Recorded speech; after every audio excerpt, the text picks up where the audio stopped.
আমি দেখি আমার বুকটা যেন আটকাই আসতেছে। মা, তুমি আমার মাফ করিয়ে দিও মা।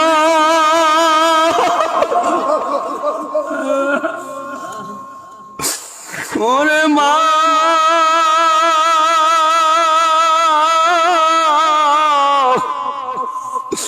তোমার খেদমত করতে পারি না।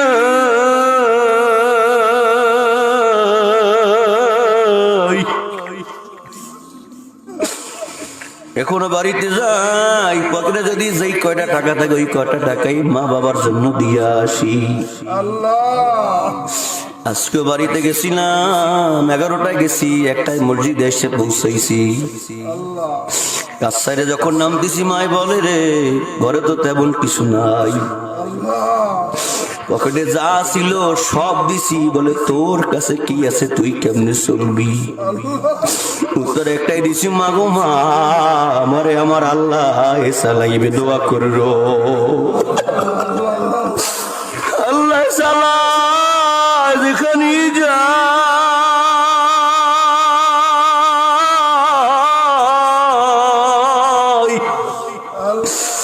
ভালোবাসার কমতি নাই,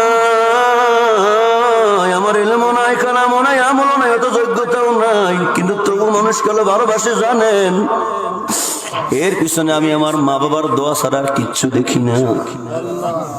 বাবা অ্যাক্সিডেন্ট করছে, আমি আমার হাতে একটা টাকাও ছিল না, 1 লক্ষ টাকার উপরে খরচ হয়ে গেছে। তাও তো কম গেছে আমাদের সেলিম ভাইয়ের সহযোগিতার কারণে, কৃতজ্ঞতা স্বীকার করাই লাগে। হাতে টাকা নাই, আমি যখন হাসপাতালে নতুন গেছি আমার আব্বার আমি জীবনে কাঁদতে দেখি নাই। দেখি আমার আব্বা আমার দিকে তাকাইয়া 2 চোখের বাড়ি সারিয়ে দিয়া হাউ মাউ করে কান্না শুরু করে দিস। কেন কাঁদেন আব্বা? কই তুই কেমনে কি করবি, এত টাকা পয়সা একা কেমনে ম্যানেজ করবি?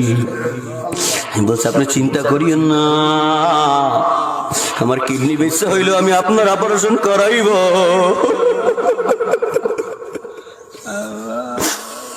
আপনি দোয়া করেন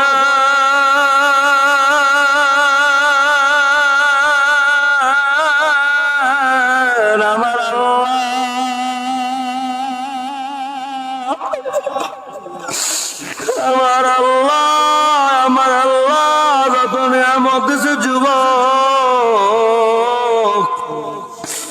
এর মধ্যে মা বাবা কত বড় নিয়ামত। যাদের মা নাই জিজ্ঞেস কর, বাবা নাই জিজ্ঞেস কর, কসম দিয়ে জিজ্ঞা কলিজে জ্বলিয়ে যায়, মাঝের মধ্যে বলতে পারে না, সহ্য করতে পারে না, একা একা গিয়ে কান্দার বলে আজকে যদি আমার আব্বাই থাকতো, আজকে যদি আমার মাই থাকতো, মার কাছে বলতে পারতাম রে এ যুবক যুগের ব্যথা শুরু হয়ে গেছে, মার কাছে মাপ চায়। স্ত্রী আসছে বলে বিবি তুমি হারে 6 মাস হয়েছে তোমার আমার ঘরে আনছি, ঠিক মতো তোমার সাথে সংসার করতে পারি নাই, স্ত্রী আমার জন্য দোয়া করো, জীবনে আমার উপরে কোনো দাবি রেখো না। স্ত্রী চোখের বাড়ি সারিয়ে দিয়া জ্বরে ধরে বলে আপনি এরকম করেন, কারণ আপনার কিচ্ছু হবে না। বলে না রে বিবি না, আমার কিছু হবে না। কে বলছে? আমার মন বলে আমি আর বাঁচবো না। বলতে বলতে দুনিয়া থেকে বিদায় হয়ে গেছে। এখন কি করবে? ওই পুত্রবধূ মোবাইল করছে শ্বশুরের কাছে, ছেলের বাবার কাছে মোবাইল ধরছে, ওই ছেলের মোবাইল দিয়ে ফোন করছে। ছেলের বাবা তো বোঝে নাই, বলে বাবা তুই কই গেলি, দোকানটা আমার একের উপরে রাখে কেন গেলি, আয় আয় তাড়াতাড়ি আয়। ওই বাবা জানে না রে না তার ছেলে আর কোনো দিন আসবে না। পুত্রবধূ হাউ মাউ করে কান্না করে বলে আব্বু আপনি কি বলেন, আপনার ছেলে বাসায় আসছে, আপনার ছেলে কথা বলে না, আপনি তাড়াতাড়ি করে চলে আসেন। আরে বাবা একটা গাড়ি নিয়ে তাড়াতাড়ি করে ঘরের মধ্যে চলে আসছে, ধা ধা করে রুমের মধ্যে ঢুকে গেছে, দেখে এসিটা ফুল বাড়ানো, ফ্যান চলতেছে, বাতাস করতেছে। ওই যে মা, ওই ছেলের মা বেহুশ হয়ে পড়ে রয়েছে, স্ত্রী পাশে বসে বসে কান্না করে, কিরে মা কি হয়েছে? আব্বু দেখেন আপনার ছেলে কি অবস্থা অবস্থা। আস্তে করে হাতটা ধরছে, একটু ডাক্তারিও জানে, বসে নাই রে নাই, নয়নের মনি আর দুনিয়ায় নাই।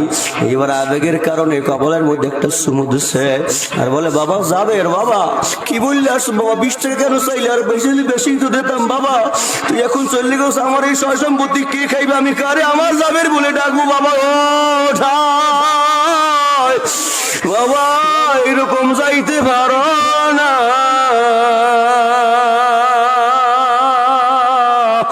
হে যুবক, ওই ছেলে জানতো না 6 বছরের বিবি রেখা মারা যাইবে, 6 মাসের বিবি রেখা মারা যাইবে, তোর আমার কি অবস্থা হইবে চিন্তা করিয়া দেখ। যুবক, আমি বয়ানের শেষে প্রায় বলি, আরে আমাদের বরগুনার ঘটনা আমি না বলি পারি না। ছোট বাচ্চা মারা গেছে, ছোট বাচ্চা রাখিয়া মায় মারা গেছে, বাচ্চার বয়স 7 থেকে 8 বছর হইয়া যাইবে। আর একটা বাচ্চার বয়স হলো 3 থেকে 4 বছর। বাচ্চা তো মারা যায় না, বাচ্চার মা তো মারা গেছে, মাকে গোসল টোসল করাইয়া জানাজা পড়াইয়া মাকে কবরের মধ্যে রাখছে, কবরের মধ্যে রাখিয়া মাথার মুষ্টি পায়ের মুষ্টি খুলিয়া যখন বাস দেশে বাসদা হয়ে যাইতেছে, বড় বাচ্চাটা ইমাম সাহেব বলে, হুজুর আমার মাকে আমি জীবনে আর দেখতে পাইবো না। কি বলে, না বাবা আর পাবি না, একবার যে যায় সে তো আর কোনোদিন ফিরে আসে না, আমি আমার মাকে শেষবারের মতো একটু দেখতে চাই, আপনি একটু দেখানোর অনুমতি দেন। বাবা সম্ভব না, কবর তো বাসদা হয়ে গেছে। হুজুর আপনি বললে দেখাইবে। ও ভাইরা, তোদের হাতে ভাই ধরছি, তাড়াতাড়ি বাসটা সরা, বাস সরা, ওর মায়ের একটু শেষবারের মতো দেখতে দে। আমার কলিজায় আর মানে না, বাবা তোরা একটু দেখতে দে।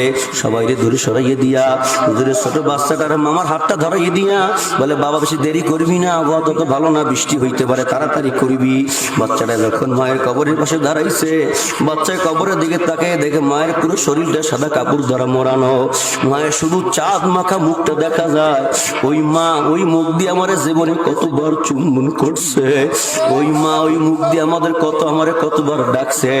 ওই মায়ের মুখটা আর কোনোদিন দেখতে পাইব না। বাচ্চায় আর নিজের কন্ট্রোল করতে পারে নাই, মায়ের বিরহ বেদনা সহ্য করতে পারে নাই। মায়ের বিরহ বেদনা সহ্য না করতে পারিয়া বাচ্চা লাত মারিয়া মায়ের কবরের মধ্যে পড়িয়া গেছে। কবরের মধ্যে পড়িয়া মারা মায়ের গলাটা টাচ করে জড়াইয়ে ধরছে, গলা জড়াইয়ে ধরে গেল বলে, সুমাদার বলে, মা গো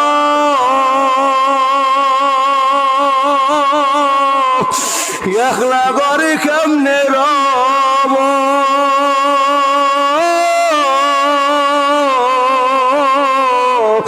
তুমি যারা ভালো লাগে না। হে বন্ধুরা, কার মায় বর্ষো, কারে ভুলছো, কারে আপন বানাইছো, যেই দিন কবরে চললে যাবি সব দুনিয়া থেকে যাইবি। বাড়িতে ওই চললে গেছে, রাত্র হয়ে গেছে, ছোট বাচ্চাটা একটু খাতা মুড়ো দিয়া মা মা ভরে চিৎকার দেয়। খালাম মাই গেছে, বাবা তুই এদিকে আয়, আমি তুই আমার কোলে, আমি তোর মায়ের মতো। ফুপি আম্মাই গেছে, কয় না কেরা তোমার মায়ের মতো, তোমরা তো আমার মা না, যদি পারো আমার মায়ের একটু আনিয়ে দাও। বাবা কেমনে আনবো, পারবো না। বড় বাচ্চাটা দেখা যায় না, বাচ্চায় কই গেল, দেখে বাচ্চাটায় ছোট একটা ভাঙ্গা লাইট নিয়া নিবু নিবু জোনাকের মতো আলো মায়ের কবরে চারিপাশে ঘরে, কবর পাশেই ছিল, চারিপাশে ঘরে আর কবরের মধ্যে লাইট মারে আর বলে, মা গো মা, তুমি তো একলা বাইরে নামতে পারতে না মা, তোমার ভয় লাগলো, বাইরে নামলে তুমি আমার নিয়ে নামতা। মা গো ওই কবর তো এখন বড় অন্ধকার, মা তোমার কি ভয় লাগে না? মা তুমি ভয় পাইও না, আমি কবরের মধ্যে লাইট মারছি। ওই বাসায় জানে না, ওই আলো কবরে পৌঁছায় না। আওলাদ আজ বাবু দিয়া মালি